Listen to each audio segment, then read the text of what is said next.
पंजतन का। हमारे चैनल से जुड़ने के लिए YouTube पर लिम्रा एजेंसी सब्सक्राइब करें। शान सिलसिले सोहरवर्दिया के इस बुजुर्ग की सुभान अल्लाह।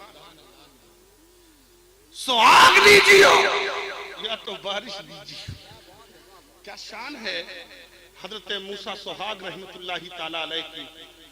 आपके मजार में आज भी औरतें चूड़ियां चढ़ाती हैं। एक दरख्त है उसी में चूड़ियां लटकाई जाती हैं। और एक मजार नहीं है, अहमदाबाद में इनके 4 मजार। कितने? एक मजार नहीं है, 2-4 फीट की दूरी पर इतना। इसे ये मजार एक हो गया, फिर यहाँ पर, फिर यहाँ पर, फिर यहाँ पर, फिर यहाँ पर। जब इनके मजार पे जाएंगे तो 4 मजार मिलेंगे। 4 मजार। आप कहेंगे ये एक तो उनका हो गया, बाकी किसके? सब उन्हीं के हैं। जब जाहिर हो गया कि ये अल्लाह वाले हैं तो लोग परेशान करेंगे। इसलिए गए और जमीन से कहा फट जा, मैं तेरे अंदर जाना चाहता हूं। अंदर चले गए, मिट्टी मिल गई, जमीन मिल गई। हजरत शाह आलम ने भेजा, कहा जल्द जाओ और देखो जाकर के कहां है। जब पहुंचे लोग, कहा हुजूर कहां है? तो जहां पर आपने जमीन को फटने का हुक्म दिया था, आवाज वहां से नहीं आ रही है, दूसरी जगह से आ रही है। कहा मैं यहां हूं। और जब वहां लोग गए और जमीन को खोदने लगे ताकि खोदकर हजरत को निकाला जा सके, तो हजरत दूसरी जगह से आवाज देते, कहीं यहां नहीं जहां खोद रहे हो, मैं यहां हूं। अब वहां खोदने लगे, अब वहां खोदने लगे। और जब वहां खोदने लगे तो चौथी जगह से आवाज आई, वहां मत खोदो, मैं यहां हूं। इतने में हजरत शाह आलम पहुंचे। और इन्हें भेजा किसने था? उनके वालिदे गिरामी हजरत कुतुबे आलम ने। कहा जाओ, लोग उन्हें खोद के निकालना चाहते हैं, लेकिन मूसा सुहाग का विशाल हो गया है, जाकर उनकी नमाज जनाजा पढ़। इसलिए जहां जहां से आवाज आई वहां वहां मजार बना दिया गया। 4 जगह आवाज दिया था तो 4 जगह मजार नजर आ रहा है, और चारों मजारों पर गुंबद नजर आ रहा है। ये शान है हजरत मूसा सुहाग की। जाओ, जाकर के देखाओ शहर अहमदाबाद में मूसा सुहाग का मजार मौजूद है। और ये हजरत शाह आलम, ये भी सोहरवर्दी जानते हैं, ये बहुत बड़े अपने वक्त के आलिम दीन थे, वली कामिल थे। जैसे हजरत का मदरसा चलता है ना, तो ऐसे इनके भी मदरसा था, खानकाह भी थी। मदरसा भी था, खानकाह भी थी, दोनों चल रहे थे। मदरसा भी चल रहा है, खानकाह भी चल रही है। हजरत शाह आलम के रोजाना बच्चों को पढ़ाने के लिए आते हैं, बच्चों को पढ़ा के चले जाते हैं। तख्त था, उस पर बैठकर बच्चों को पढ़ाते थे। एक बार हजरत शाह आलम रहमतुल्लाह अलैह बीमार हो गए और पढ़ाने के लिए बच्चों को तशरीफ नहीं लाए। बीमार हो गए, पढ़ाने के लिए बच्चों को नहीं आए। 1 माह से ज्यादा अरसा गुजर गया। तो जब 1 माह के बाद हजरत शाह आलम को शिफा मिली, तो जब तशरीफ लाए तो बच्चों क्या बात है, वाह वाह वाह, सुभान अल्लाह, सुभान अल्लाह, जिंदाबाद जिंदाबाद। किताब लाओ। उस तख्त पर आकर बैठे और बच्चों से कहा किताब लाओ। बच्चों ने किताब लाकर दिया, और जब किताब लाकर के दिया तो कहा बेटा सबक बताओ कहां है। तो सबक बहुत आगे खोल कर दिया, जहां तक बच्चों को आप पढ़ा करके गए थे वहां से बहुत आगे सबक बच्चों ने खोल के दिया। बेटा ये क्या कर रहे हो? मैंने तो तुम्हें यहां तक नहीं बल्कि बहुत पीछे तक पढ़ाया था, ये इतना आगे कैसे पहुंच गए हो? मैं तो इतने दिन तक बीमार था, बीमारी की वजह से नहीं आ सका, ये इतना आगे कैसे पहुंच गए? तो कुर्बान जाओ, बच्चे कहते हैं सरकार आप कहाँ बीमार हुए थे, आप तो रोजाना पढ़ाने आया करते थे, आप तो रोजाना दर्स देने आया करते थे, आप तो रोजाना हमें अपनी दर्सगाह में बैठकर सबक पढ़ाया करते थे।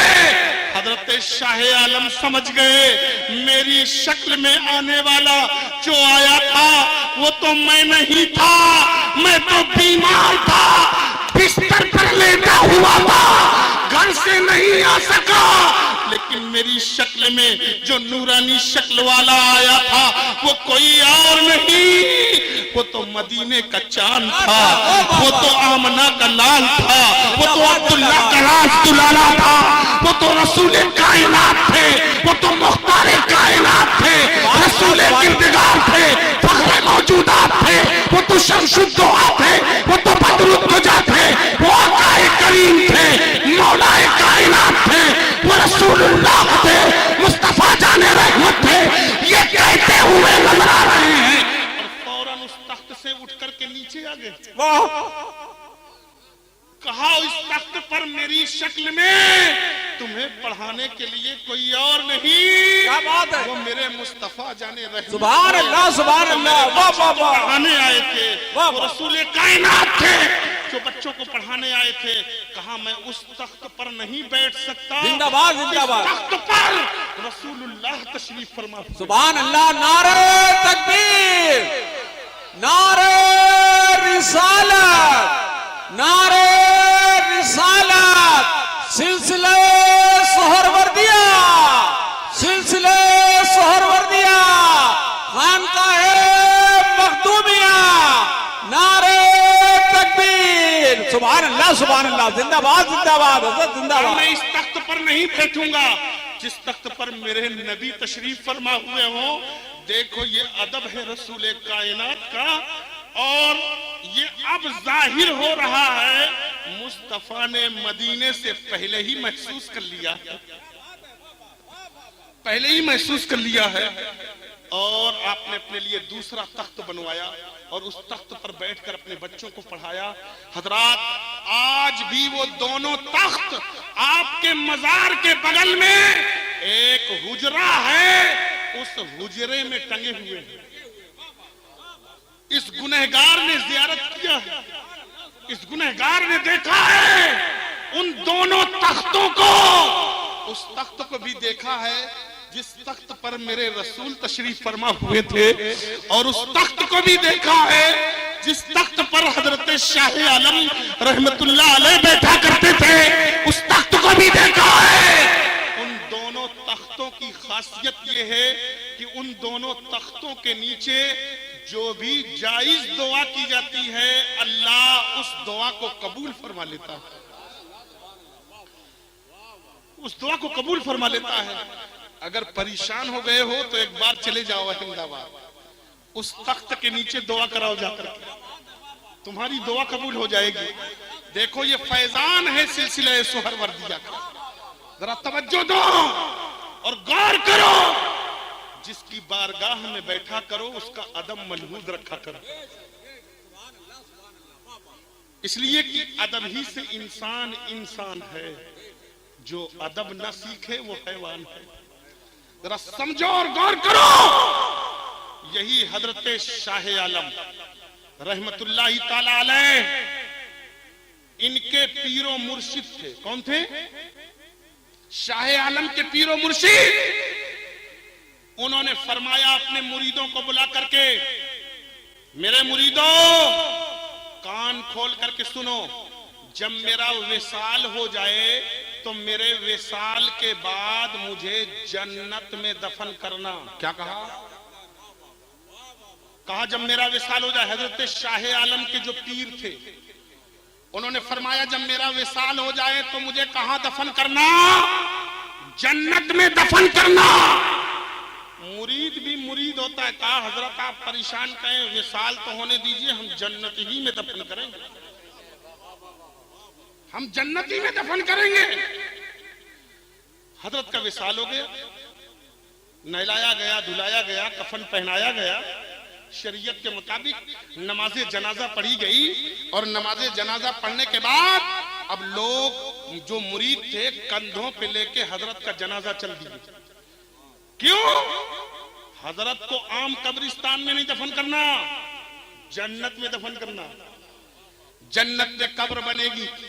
सुना है किसी की कब्र जन्नत में है? हमें सुना है किसी की कब्र जन्नत में है। वो क्या कह गए? शाह आलम के पीरो मुर्शिद मुझे जन्नत में दफन करना। मुरीद भी कहते ठीक है। अब जनाजा पढ़ने के बाद कंधों पे लाद के हजरत को पूरब की तरफ चले। इतना दूर गए कि चलते चलते जब ये यकीन हो गया कि जन्नत इधर नहीं है इधर है, तो लौटने लगे। अब पश्चिम में जन्नत ढूंढ रहे, चलते रहे, बहुत दूर निकल गए, जन्नत नहीं मिली। कहा दक्षिण में चलो। जब दक्षिण में गए, बहुत दूर गए लेकिन जन्नत नहीं मिली। कहा तो पक्का है उत्तर में जन्नत है, उत्तर में चलो। चले उत्तर में, ढूंढ रहे हैं जन्नत को। चलते रहे, चलते जन्नत तो न मिली, लेकिन एक अल्लाह वाले से मुलाकात हो गई। एक अल्लाह वाला मिल गया, साहिबे दिल मिल गया। उस अल्लाह वाले ने कहा, याद रखिएगा, वली रा वली मी शनाशद, वली को वली ही पहचानता है। ये आए नहीं थे, ये भेजे गए थे। आए नहीं थे, ये भेजे गए थे कि मुरीद मतलब समझ नहीं रहे, जाओ मुरीदों को जन्नत का मतलब समझाओ, जाओ मुरीदों को जन्नत का मतलब समझा दो। वो अल्लाह वाले आए और आने के बाद कहा, भाई किसका जनाजा है? कहा पीर साहब का जनाजा है। तो कहा ये कब्रिस्तान बगल में मौजूद है, दफन करो। कहा नहीं हजरत, हजरत ने फरमाया था जब मेरा विसाल हो जाए तो मुझे जन्नत में दफन करना। हम तो जन्नत ढूंढ रहे हैं, जन्नत मिलेगी तो दफन करेंगे और नहीं मिलेगी तो कहां दफन करेंगे?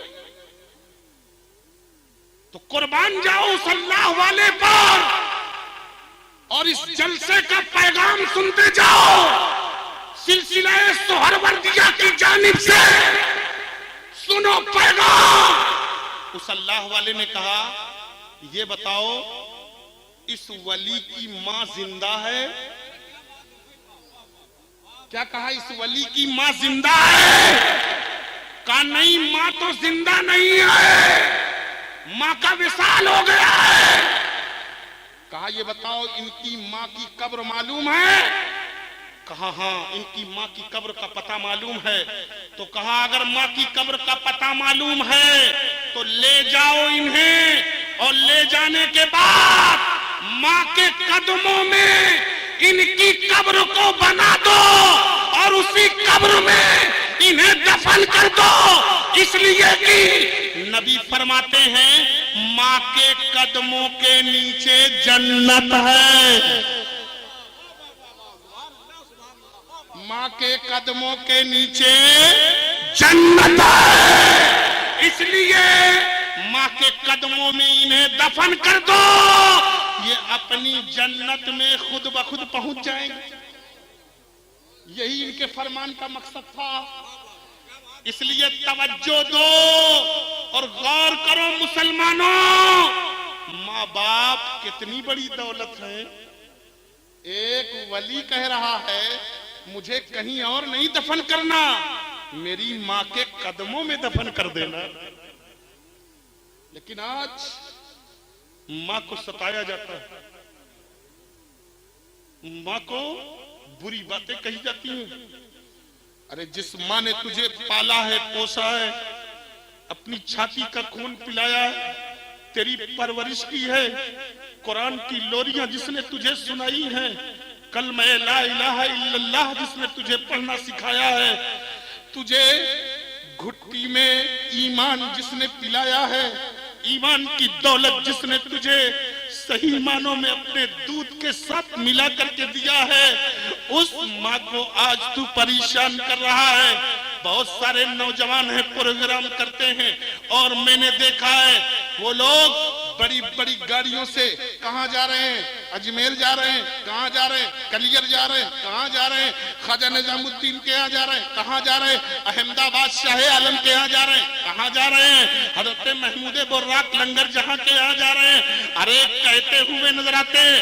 कोई कहता है मैं खानकाह बरकतिया जा रहा हूँ, कोई कहता है मैं बरेली जा रहा हूँ, कोई कहता है मैं पीलीभीत जा रहा हूँ, कोई कहता है मैं कल्पी जा रहा हूँ। सब कहते हुए नजर आते हैं, लेकिन कान खोल करके सुन लो मुसलमानों, और अपने अपने जहन में बैठा लो, तुम चाहे जहां चले जाओ, अगर घर में मां नाराज बैठी है, घर में मां का दिल दुखाया है, बाप को तूने सताया है, चाहे तू अजमेर चला जा, चाहे कलियर चला जा, चाहे तू ख्वाजा निजामुद्दीन के यहाँ चला जा, चाहे तू अमीर खुसरू के यहाँ चला जा, चाहे दुनिया में किसी के यहाँ चला जा, सुन ले, कतान तेरी दुआ कबूल नहीं हो सकती, नहीं हो सकती।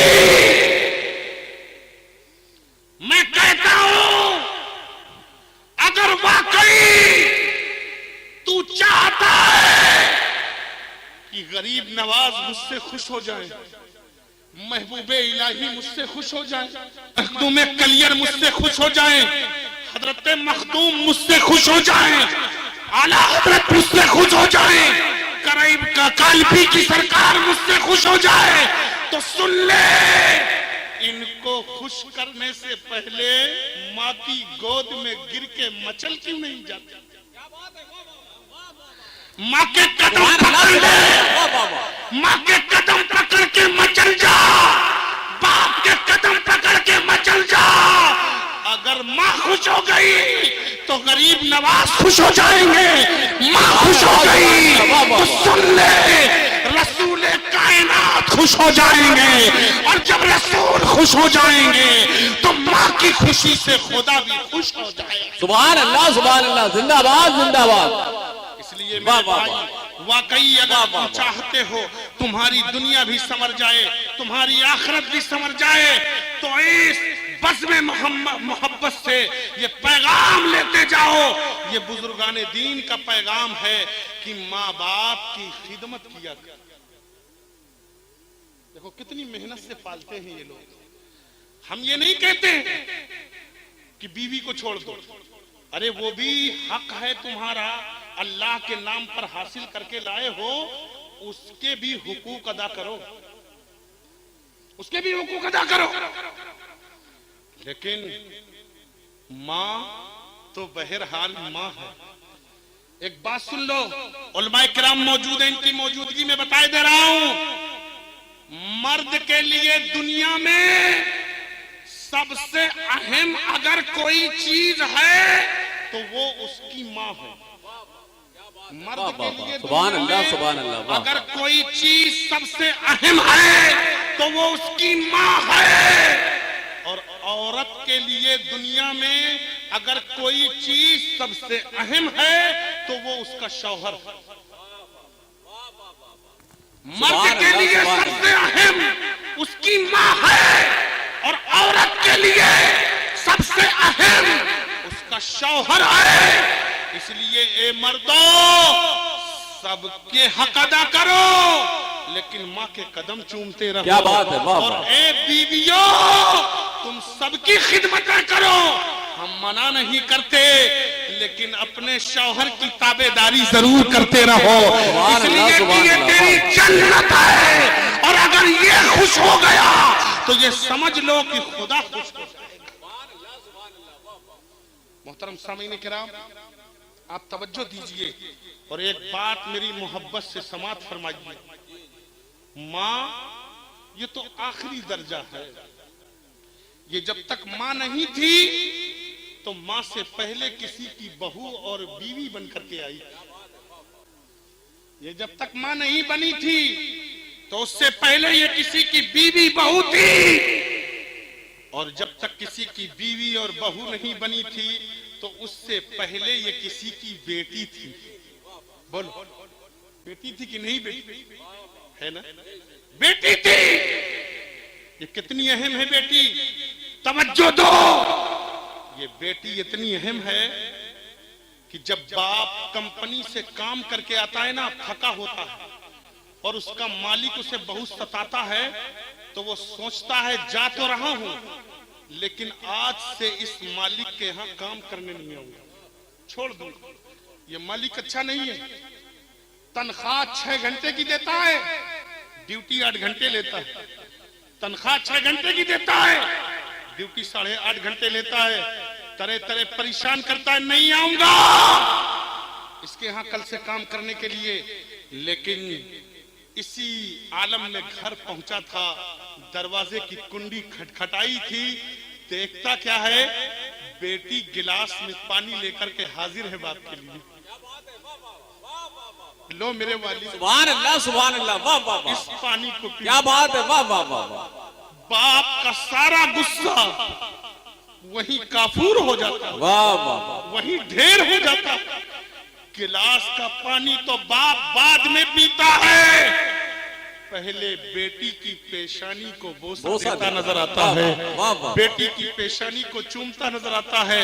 मोहतरम सामीने किराम, जरा तवज्जो दीजिए। जिस बेटी को तूने इतना हकीर समझा था कि जब बेटे पैदा हुए थे तो तेरे घर में ढोलक की आवाज आ रही थी, ढोलक बज रही थी, सारंगी बज रही थी, और महल्ले में ढूंढ रहे थे लड़का पैदा हुआ है, चलो किसके पास अच्छी बंदूक है, राइफल है, जरा बुला लाए, ये 2-4 नार मार दे ताकि समझ में आ जाए कलुआ के घर लड़का पैदा हुआ। बोलो बोलो बोलो, ऐसा है कि नहीं है? बुला के लाता है, बुला के ला, बुला के, ताकि मारे 2-4, ताकि समझ में आए यार ये कहां से गोली छूट। अरे मालूम नहीं, कलुआ के घर ललवा आया है, ठीक है? हाँ। और फिर उस दिन दौड़ा दौड़ा मस्जिद में पहुंच जाता है। कहाँ? अरे इमाम साहब चलिए, जल्दी चलिए, इमाम साहब जल्दी चलिए। इमाम साहब कहते भाई क्या बात है, बड़ा खुश नजर आ रहा है। अरे कहते चलिए हजरत जल्दी चलिए, घर में बेटा पैदा, अजान तो पढ़ दीजिए। और फिर आज इमाम साहब को 100 रुपया नहीं 2000 की नोट, हजरत लेते जाओ, बेटा है ना, मारे खुशी। लेकिन जब बेटी पैदा होती है ना, तो बेटी की पैदाइश पर जानते हो क्या होता है? जो घर का सबसे बूढ़ा होता है ना, जिसके गाल छुहारों की तरह होते हैं, वो भी अपना मुंह लटकाई कैसे बैठ जाता। महल्ले के लड़के पूछते हैं, दादा क्या बात है, रोजाना तो तुम 1 बंडल बीड़ी पीते थे, लेकिन आज तो पता ही नहीं कितने बंडल चले गए। दे धौका धौ, दे धौका धौ। बात क्या बात है? आज तो 1-2 बंडल से कामे नहीं चल रहा, दे धौका धौ। अरे ये बीड़ी है या किसी चिमनी का धुआं है? क्या बात है? वो कहता है जाओ यार, तुम नहीं समझोगे। कन्नी दादा हम तो पूछेंगे और समझेंगे, बच्चे बड़े सच्चे होते। बच्चे नहीं गए, लग गए। और लगने के बाद जब देखा कि ये हटने वाले नहीं, तो बूढ़ा भी परेशान होके कहता है, जा यार कलुआ के घर बिटिया पैदा हुआ। बहुत चुप्पे से बोलो, बोलता कि नहीं बोलता? अरे यार ये बातें खत्म कर दो अपने समाज से, कब ये मिटेगा तुम्हारे अंदर से? ये बातें बिल्कुल शरीयत में रवा नहीं है। जिस तरह बेटे की पैदाइश पर खुशियां मनाते हो, इसी तरह बेटी की भी पैदाइश पर खुशी मनाओ। बेटे की पैदाइश पर अजान कहलवाते हो, तो बेटी की भी पैदाइश पर अजान कहलवाओ। इसलिए कि जब बेटा पैदा होता है तो एक रहमत नाजिल होती है, और जब बेटी पैदा होती है तो नबी फरमाते हैं कि उस घर में 10 रहमतें नाजिल। इसलिए मेरे भाई शरीयत को अपना लो, निजाम मुस्तफा को अपने हाथों से पकड़ लो। आज वक्त है, वरना फिर कल यदे अफसोस मलना पड़ेगा, और उस वक्त तुमने यदि अफसोस मला तो फिर क्या मला। इसलिए मेरे भाई आज कानून शरीयत को पकड़ लो। हजरात, एक बात हमारे मुआशरे में और है, तवज्जो दीजिए। शेखपुर के मुसलमानों तवज्जो दो, ये बेटी कितनी मुबारक है। जब ये घर से रुखसत होती है ना दुल्हन बन करके, तो वाकई जब घर से जाती है ना, तो बाप को जन्नत का टिकट देके जाती है। बोलो, जाती कि नहीं जाती? लाल सुर्ख जोड़े में मलबूस दुल्हन बना करके बैठा दी गई। सारे लोग, महल्ले पड़ोस की औरतें उस दुल्हन को सलामी देने के लिए हाजिर। हर एक अपना अपना नजराना पेश कर रहा है। कोई मामी है, कोई खाला है, कोई फूफी है, कोई आपी है। सब अपने अपने अंदाज में अपना अपना नजराना पेश करके और बेटी को रुखसत करके चली जाती है। आखिर में बारी आती है उस माँ की, जिस माँ ने अपने गोद में उस बेटी को पाला था, अपना खूने जिगर पिलाया था। और रात जब सर्दियों की थी, बिस्तर गीला होता था, तो माँ खुद गीले बिस्तर पर लेटती थी, लेकिन बेटी को सूखे पर लिटाती थी। जब उस माँ की बारी आती है, माँ भी अपनी उस लखते जिगर के करीब पहुंचती है, सर पे दस्ते शफकत रखती है, और रखने के बाद अपनी बेटी से कहती है, मेरी बेटी, पालना मेरा काम था, तेरी परवरिश करना मेरा काम था, तेरे आज़ा को मजबूत कर देना मेरा काम था, और रसूलुल्लाह ने जो कलमा दुनिया को दिया था, उस कलमे को सिखाना मेरा काम था। हर तरह से पाल पोष कर इतना बड़ा कर देना मेरी नूरे नजर मेरा काम था। लेकिन आज कानून शरीयत के सामने मजबूर हूँ। रसूलुल्लाह ने भी अपनी बेटी को अली के घर रुखसत किया था, आज तुझे रुखसत करना पड़ रहा है। बेटी ने बेटी को माँ दस्ते शफकत देकर और दुआएं देकर अलविदा कहती है। आखिर में बारी आती है उस बाप की, जिसके सहने चमन में उस बेटी ने 18 साल 20 साल अपनी जिंदगी गुजारा था। कहा जाता है बाप को बुलाओ ताकि बेटी को दुआएं तो दे दे, बेटी को दुआएं देकर रुखसत तो कर दे। बाप दिन भर का थका हुआ था, लोगों के ताने सह सह करके पहले ही से उसके बाजू थक चुके थे, कदमों में चलने की सकत बाकी नहीं रह गई थी। कोई किसी किस्म का ताना दे रहा था, कोई किसी किस्म का ताना दे रहा था, लेकिन जब खबर पहुंचती है चलो चल करके बेटी को अलविदा कर दो, तुम्हारी बेटी तुम्हारे घर से रुखसत होने वाली है। बाप अपने कदमों को उठाता तो है, लेकिन बाप के कदम उठते नहीं हैं। बाप उन थके हुए कदमों और थके बाजुओं के साथ जब अपने घर की देवड़ी पर कदम रखता है और अपने सहने आंगन में पहुंचता है, जहां उसकी बेटी दुल्हन बनकर के बैठी हुई है, बेटी के करीब पहुंचने के बाद वो बाप अपनी बेटी से कहता है, मेरी नूरे नजर, मेरी लखते जिगर, तूने मेरे सहने चमन में 18 साल 20 साल अपनी जिंदगी को गुजारा है। हो सकता है मैंने तेरे अरमानों में कोई कमी कर दिया हो, तुझे अच्छे कपड़ों की जरूरत रही हो, लेकिन तुझे मैं अच्छे कपड़े न पहना सका हूँ। तुझे अच्छे खाने की जरूरत रही हो, लेकिन मैं तुझे अच्छा खाना न खिला सका हूँ। मेरी बेटी, तुझे और चीजों की दुनिया की जरूरत रही हो, लेकिन मैं अपनी गुर्बत के सबब से वो चीजें मुहैया न कर सका हूँ। तेरे अरमानों का खून हो गया हो, तो मेरी नूरे नजर, ये सदमा, ये बोझ मेरे कंधों पे रख के न जाना। मेरी बेटी, मुझे मेरे इसी दरवाजे पर आज अपने गरीब बाप को माफ करके जाना। बाप बेटी से माफी तलब कर रहा है, बाप अपनी बेटी से माफी तलब करता हुआ नजर आ रहा है। बेटी है जो बाप को आंसुओं की सौगात दे रही है, उसके पास आंसुओं के सिवा कुछ नहीं है। वो गरीब दे भी क्या सकती थी, वो गरीब के पास था ही क्या जो अपने बाप को कुछ अता करती।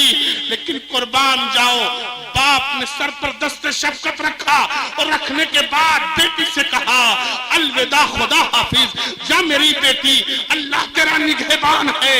इधर बेटी उठती है और उठने के बाद बेटी के कदम शौहर की गाड़ी की तरफ बढ़ते हैं। दूल्हे ने गाड़ी लेकर के लगा दिया है, बेटी का कदम बाप की देवड़ी से उठता है और शौहर की गाड़ी पे जाने वाला है। नबी के गुंबदे खजरा से एक नूरी किरण चमकती है और गुंबदे खजरा से आवाज आती है, ए मेरी उम्मती, घबराने की जरूरत नहीं है। ए मेरी प्यारी लाडली, तुझे घबराने की जरूरत नहीं है। अगर तू कुछ नहीं दे सकी तो सुन ले, तेरा नबी गुंबदे खजरा से तेरे बाप को अता कर रहा है। और नबी आवाज देते हैं, जिस शख्स के 3 बेटियां हों और तीनों की परवरिश करे और किसी सुन्नी सहीहुल अकीदा के यहाँ उसका निकाह कर दे, नबी फरमाते हैं वो बाप जन्नती है।